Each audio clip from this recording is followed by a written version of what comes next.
കുറഞ്ഞ കാലം, അതായത് ഒരു 3-4 മാസം പി വി അൻവർ കേരള രാഷ്ട്രീയത്തിൽ അങ്ങനെ കത്തി നിന്നിരുന്നു. അത് കഴിഞ്ഞു. ഇപ്പോൾ കത്തി തീർന്നൊരു മേശപ്പൂ പോലെ തോന്നുന്നു അൻവറിൻ്റെ പ്രകടനം കാണുമ്പോൾ. മങ്ങി നിറം കെട്ട് പോയിരിക്കുന്നു അൻവറിൻ്റെ ഇപ്പോഴത്തെ പരിവേഷം. കേരള രാഷ്ട്രീയത്തിൽ അനുദിനം പ്രസക്തി നഷ്ടപ്പെടുന്ന നേതാവായി അൻവർ മാറി എന്നത് നമുക്ക് സങ്കടകരമെങ്കിലും പറഞ്ഞു പോയേ മതിയാവൂ.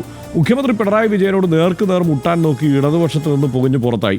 നിലമ്പൂരിൽ നിന്ന് രാജിവെച്ചതിന് ശേഷം കോൺഗ്രസിന് പിന്തുണ പ്രഖ്യാപിച്ചെങ്കിലും പ്രതിപക്ഷ നേതാവ് വി ഡി സതീശൻ പരിഹാസത്തോടെയും പരമപുച്ഛത്തോടെയും മാത്രമേ അൻവറിനെ ഓരോ ഘട്ടത്തിലും പരിഗണിച്ചിട്ടുള്ളൂ. DMK-യുടെ പ്രച്ഛന്ന വേഷം അതും തുടക്കത്തിലേ വാളി.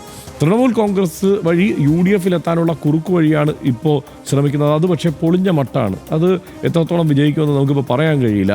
അൻവർ ഇനി എന്താകുമെന്ന് RDX എന്തായാലും പ്രവചിക്കുന്നില്ല. അൻവറിൻ്റെ മനസ്സിൽ എന്താണെന്ന് അൻവറിന് മാത്രമേ അറിയൂ.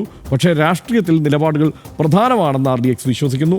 അതില്ലാത്തത് കൊണ്ടാണ് നിലമ്പൂരിലെ ഗർജിക്കുന്ന ഔട്ട്സ്പോക്കൺ നേതാവിൽ നിന്ന് രാഷ്ട്രീയ അഭയാർത്ഥിയായി അദ്ദേഹത്തിന് മാറേണ്ടി വന്നത്.